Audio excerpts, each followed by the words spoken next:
Hi, my name is Saurav Chakraborty and I am from the Ohio State University.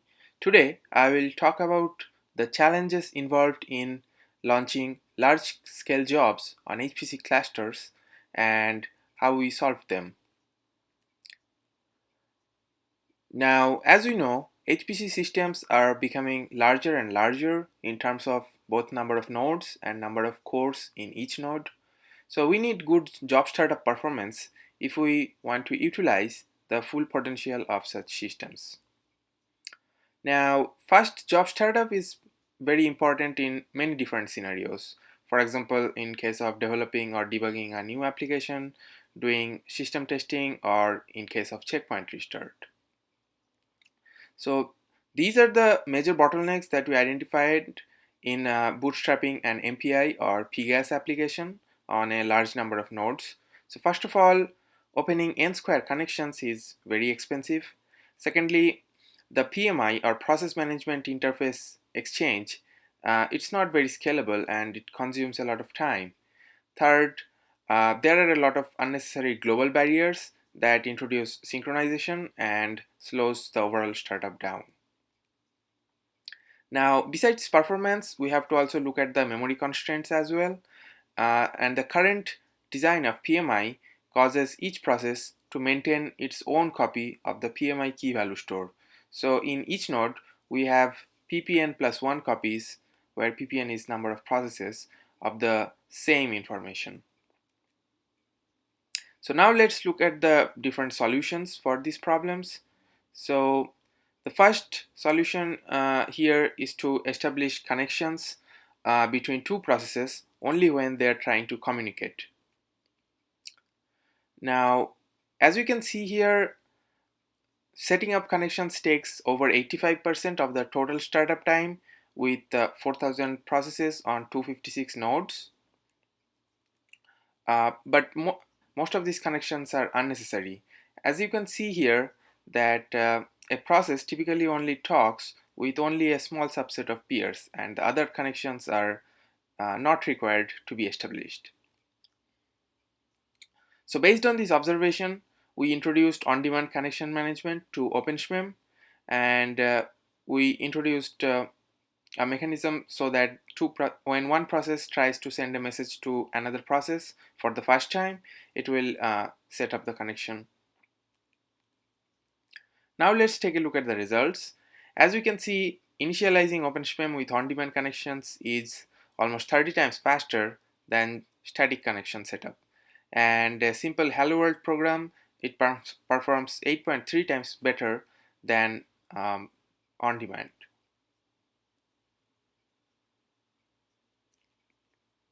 And execution time of NAS parallel benchmarks is also improved by up to 35% with 256 processes. Our next goal is to identify and eliminate the bottlenecks in PMI exchange, which is our next second biggest cost. Now, if we look at the time spent inside MPI init, we can see that a lot of time is spent in this PMI exchange. And out of the main three PMI operations, fence is the most expensive one. So we are going to focus on that. Now, here we show the time taken by fence, which depends entirely on how much data it is moving. So a simple fence without any data movement, it's pretty fast. And also important to note here is that all these data are going over TCP/IP and not using the high performance network. So we propose a new collective called PMIX ring, which moves a small amount of data over TCP/IP to form a ring.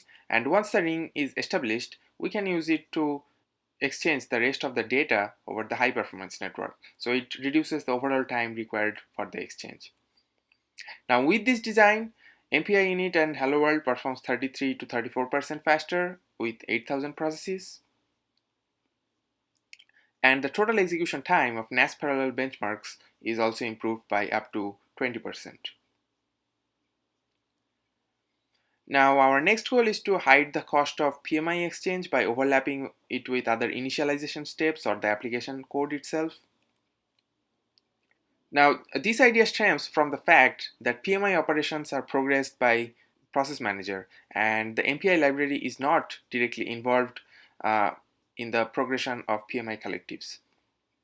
So when the PMI communication is being processed in the background, the MPI library could potentially do something more useful. So we come up with a non-blocking fence that allows us to do that. We also propose IAllGather, which is similar to fence, but takes only one value per process instead of the more general purpose fence. And however, as a result, the AllGather is almost 30% more efficient in reducing the amount of data that is moved over the network. We also add appropriate PMIX request objects and the wait function for completion, so that you can the MPI library can check when the PMI process have been completed. The biggest benefit of this non-blocking PMI is that this allows the MPI library to finish initialization while the PMI communication is still happening in the background. As a result, we can initialize the MPI library in near constant time at any scale. It also translates to almost 3 times faster startup at 16,000 processes. As we mentioned earlier, the AllGather can be used in place of fence for even faster performance. Here you can see that the blocking AllGather is almost 40% faster than blocking fence. We also replaced all the global barriers that we mentioned with shared memory-based local barriers. So this way we could reduce synchronization and improve performance. Now let's take a look at our final design, shared memory-based PMI. Now, in the current design of PMI, all internode communication goes over sockets and assumes a request reply model. So this works fine until the number of clients becomes large, and when that happens, each client starts to see a large increase in latency. More importantly, all clients have to copy the key value they access to their own memory. So if you have PPN processes on each node, they have PPN plus 1 copy of the same data, which is unnecessary.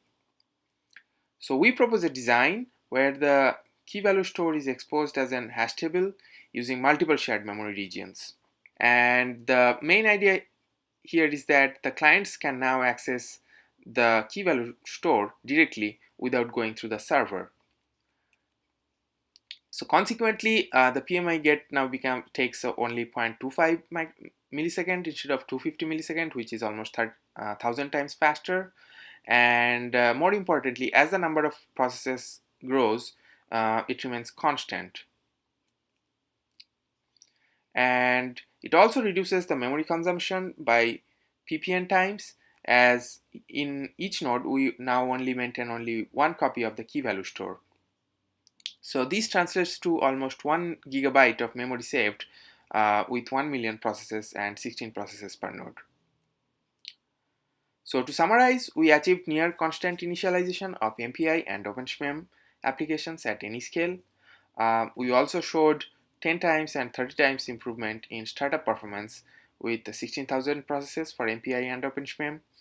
And we also reduced the related memory consumption by a factor of ppn times. So in this picture, we try to summarize how we improved both performance and memory consumption of startup using different designs. So we started with poor startup performance and poor memory consumption, and with these designs, we ended up where we can achieve good startup without, and also save a lot on memory. So all these designs are available as part of the MVAPICH 2 and MVAPICH 2X MPI library. You can download all these software for free at this website linked here. For more information, please visit the MVAPICH website or send us an email. Thank you very much for watching.